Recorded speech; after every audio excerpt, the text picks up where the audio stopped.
नमस्ते। आज हम देखेंगे भारतेंदु हरिश्चंद्र द्वारा रचित मुकरिया। भारतेंदु हरिश्चंद्र जी ने 5 मुकरियों के माध्यम से सामाजिक असमर्थता, बुराइयां, दिखावा, ढोंग, प्रामाणिकता का अभाव, सत्ता का दुरुपयोग, उपनिवेशी शोषण और कानूनी तथा नैतिक जाल व्यंग्यात्मक तरीके से प्रस्तुत किया है। हर मुकरी एक अलग तरह की यथार्थ समस्या पर रोशनी डालती हुई नजर आती है। पहली मुकरिया उन लोगों की ओछी दिखावट और ढोंग का चित्र है जो पारंपरिक गुरुओं, रीति रिवाजों या पुराने आदर्शों की आलोचना जोर शोर से करते हैं, परंतु स्वयं किसी ठोस सिद्धांत या नैतिकता के आधार पर खड़े नहीं होते।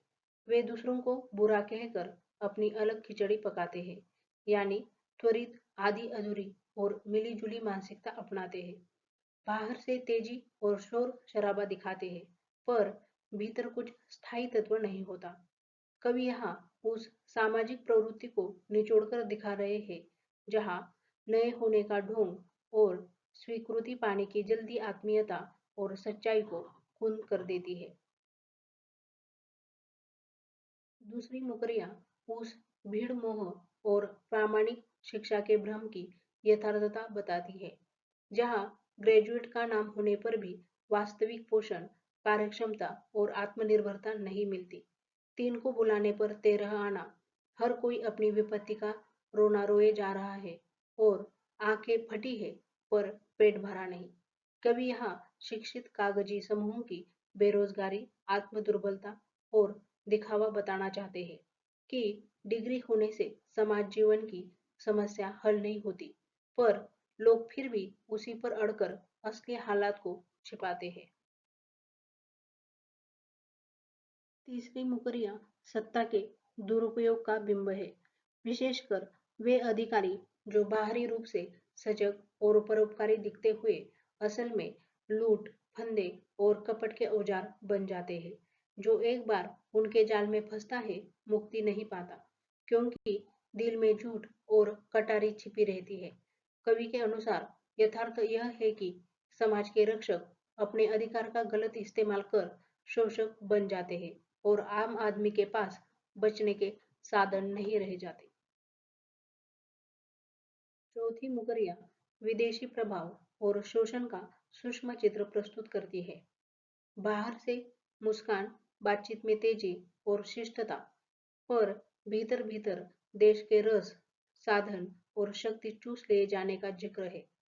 यह स्पष्ट रूप से उपनिवेशी या विदेशी आर्थिक राजनीतिक स्वभाव की निंदा है, जहां दिखावे और सभ्यता के ढांचे के भीतर गहरी शोषण की क्रिया चल रही होती है। कवि यहाँ उस छल छद्म शिष्टता को उजागर कर रहे हैं जो वस्तुतः संपत्ति और जीवंतता को खा जाती है। पांचवी मुकरिया कानून और नियम व्यवस्था के जाल का व्यंग्य प्रस्तुत करती है।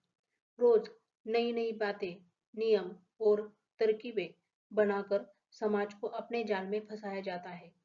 लोग बार बार मजबूर होते जाते हैं और उनकी आजादी सीमित रहती है। कवि का कहना यह है कि कानून कभी-कभी न्याय के बजाय जटिलता, दमन और नियंत्रण का साधन बन जाता है, जिससे जनता पर लगातार बोझ और विवशता पड़ती है। अंत में हम मुकरियों पर आधारित कुछ प्रश्न देखेंगे। उनमें से प्रथम प्रश्न है, मुकरियों में निहित सामाजिक चेतना पर प्रकाश डालिए। द्वितीय प्रश्न है, हिंदी साहित्य में मुकरियों के महत्व पर प्रकाश डालिए। तृतीय प्रश्न है, भारतेंदु द्वारा रचित मुकरियों की प्रासंगिकता स्पष्ट कीजिए। चतुर्थ प्रश्न है, मुकरियों के माध्यम से युवा वर्ग की स्थिति का चित्रण कीजिए। और पांचवा प्रश्न है, मुकरियों की प्रमुख विशेषताओं का चित्रण कीजिए। इसी के साथ यहाँ मुकरियां समाप्त हो जाती है। धन्यवाद।